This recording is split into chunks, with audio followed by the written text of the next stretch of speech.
Moi ja tervetuloa seuraamaan mun Get Ready With Meitä samalla kun me puhutaan EF:stä. Mä oon Venla Saarinen, mä oon 16 vuotta ja mä lähden Maltalle yksilömatkalle.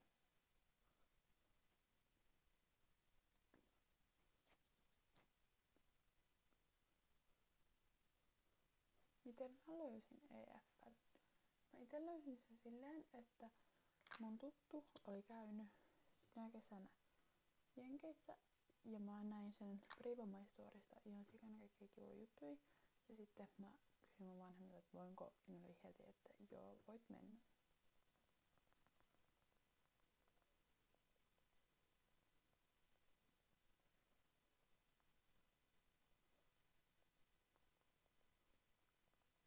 Tässä videossa mä aion kertoa vähän juttuja, mitä sun tulee ottaa huomioon ja tehdä ennen kielimatkalle lähtöä. Ja kertoa vähän omia odotuksia, mitä mä ootan mun kielimatkalta. Ekana niihin to-do-juttuihin. Muista katsoa, että sun passi on voimassa ja laittaa EF Connect-sovellukseen sun passikopio.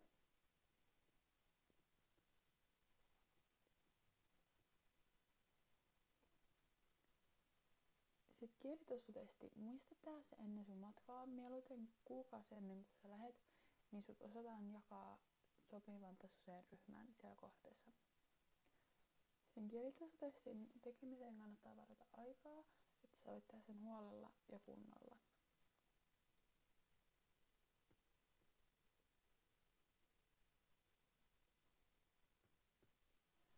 Sitten tuliaiset sun host-perheelle. Jos sä sijoitut host-perheessä, niin sun ehkä kannattaa viedä jotakin tuliaisia, se on tosi kohteliasta.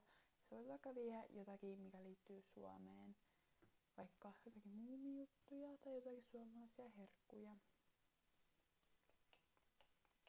Jos sä kanssa lähdet kohteeseen, mihin tarvitaan viisumeja, niin muista laittaa ne ajoissa kuntoon, että ei vaan tuu sitten viime hetkellä niitten kanssa mitään ongelmia.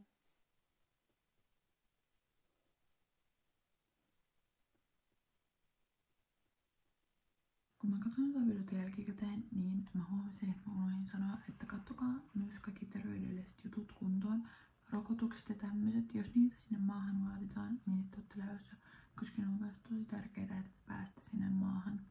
Ja kans se, että jos oot ostanut EF:n kautta matkat, niihin matkoihin ei sitten sisälly se, että jos oot vaikka kauempana Helsingistä, niin vaikka juna sieltä sun kotipaikkakunnalta Helsinkiin, vaan siihen sisältyy vaan lennot, niin kannattaa ostaa ajoissa vaikka junaliput, niin pääsette vähän halvemmalla, koska jos ne unohtuu ihan vähän ennen matkan lähtöä, niin sitten ne voi olla vähän arvokkaampia.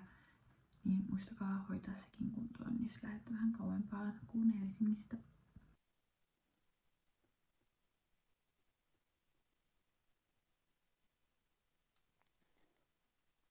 Mennään nyt asioihin, mitä mä ootan mun matkalta tai mitä mä haluaisin kokea mun matkan aikana.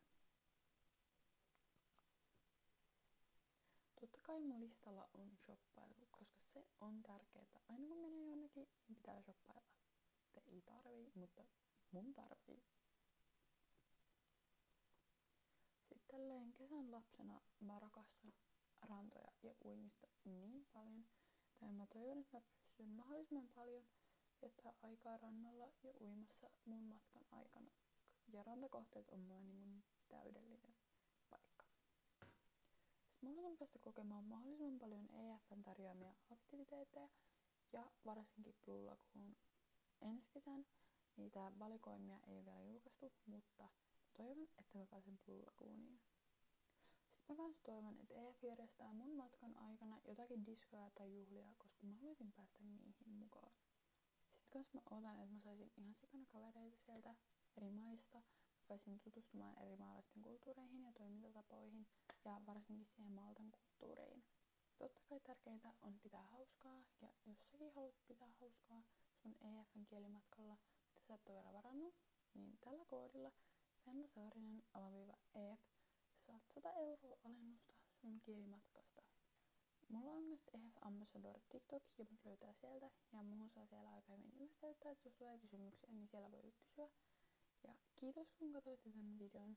Tää on mun eka YouTube-video, joten tää vähän jännittää, mutta kiitos teille!